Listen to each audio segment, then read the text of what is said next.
Hi everyone, in front of me I've got Samsung Galaxy F14 and let me share with you how to virus scan your device.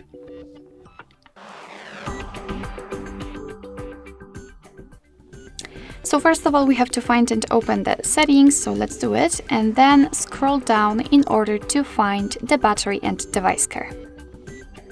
Now we have to tap on device protection. And as you can see, we've got the information that no threats has been found, but let's tap on scan phone. And right now your device will simply scan itself in order to find any viruses, any malware. So it will scan all of the apps and processes. And in my case, no threats has been detected, but if you will have any, your device will notify you, will list everything, and you will be able to take some actions to get rid of them. So basically that's all. This is how to virus scan your Samsung Galaxy F14.